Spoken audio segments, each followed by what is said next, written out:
A DB10, and this is one of the lead designers on the exterior for DB10, Sam Holgate.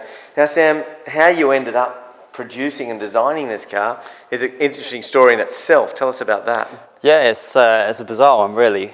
We were starting pre-production work on Future Programme, and one day we were in the studio just starting the full-size model, and one of my large sketches was on the wall, and we had some VIP visitors in, which turned out to be Sam Mendes and the Eon Production film crew who make the James Bond films. And they were looking around at what they could possibly use in the film, and happened to notice my sketch on the wall.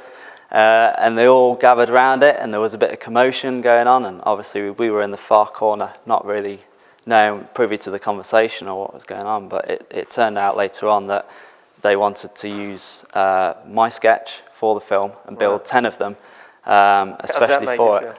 Oh, it was unbelievable. It was a very crazy moment when my boss came up and said, "How do you fancy having your car in the next James Bond film?" I've been a massive lover of the film since I was very young, so for me it was an absolute dream come true, but one of those kind of pinch yourself moments where it takes a good while to sink in, really. Yeah, too right. And you've obviously seen the film and went to the premiere. I have indeed, yeah. It was very good, a bit surreal. So this is a massive departure, both inside and outside, having driven the car today, from anything that Aston Martin has done before. And what's the inspiration for that? Well, for this, it's a great hint into where we're trying to push the cars. We're always trying to get the cars more pure, kind of emphasising the sculpture in the cars. That's what makes Aston Martin so special when you see them on the road. The amount of sculpture and form, and it's little things like reducing all the shut lines on the car, trying to make the car seem as if it's one seamless pebble, really. And you'll notice that in areas where we've got this really large clamshell bonnet through here, and around the rear quarter as well, we've only got minimal shut lines across the car, so it really feels like this one liquid pebble. We'll have a look at that in a minute, but what fascinates me are these bonnet vents, which aren't really bonnet vents, are they? Yeah, this is a great new take on it. We're starting to look at heat perforation, particularly in sportswear, where you only have this perforation exactly where you need it, so it's heat mapped to your body. Right. And it's a similar thing with the engine here. So we took a look at traditional bonnet vents, which are often made out of several pieces.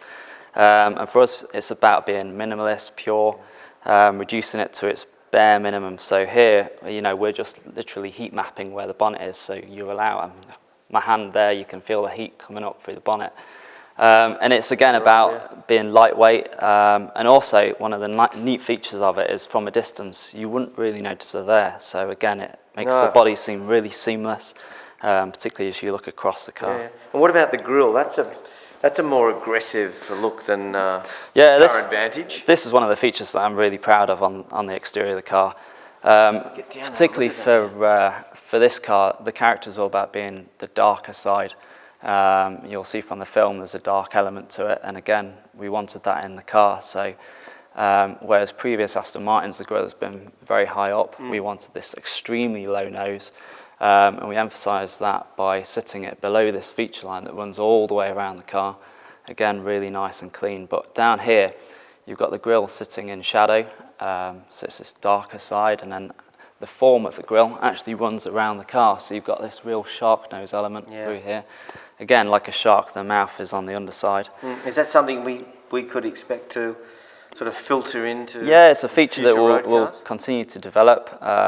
We've already seen the element in the Aston Martin Vulcan that was launched earlier this year. This really low grille feature sitting below a feature line, almost in shadow. So you're really trying to get this different approach to different cars. So. And this is wider all round, isn't it, than any of the current Vantages? Yeah. We were lucky enough with this being halfway between a concept car and a production car that you can widen the track, you can lengthen the wheelbase, so you can get that extra long bonnet through there. So it's really trying to play up those proportions that really make Aston quick look special. At the rear, because the rear is spectacularly wide, isn't it? Yeah. Saying that it's almost as wide as the 177. Yeah, I mean the feature that I'm most proud of on the rear is the emphasising these rear wheel arches. So you see through here we've got this terrific amount of sculpture in the body, so we're trying to make it look almost like the wheels have been pushed through the body. So it looks like it's all suctioned in. So you see the amount of width we've got here on the shoulder. And that really helps describe the width of the car. So you've got this classic, really tiny cabin, really far out wheel arches that really makes it look like the car's got a lot of power at the back end. Yeah, and the lower profile tail lights. Yeah. That's something, again, that might hint towards the future. Yeah, I mean, this is cleaner shape. This is what we want to try and push towards the future. You know, really small, thin lights, seeing what the minimum you can get away with is. You know, how small can they be? It always makes them look more modern if they're a lot smaller, a bit thinner, and even wider as well. So these are almost like little arrows pointing towards the outsides of the car, again, making it seem even larger. Even larger. And these stoplights are amazing. Yeah, this is where we had a bit of fun, really. In production, you won't be able to do this. You'd have to have one single light across the back of the car, but we wanted to split it.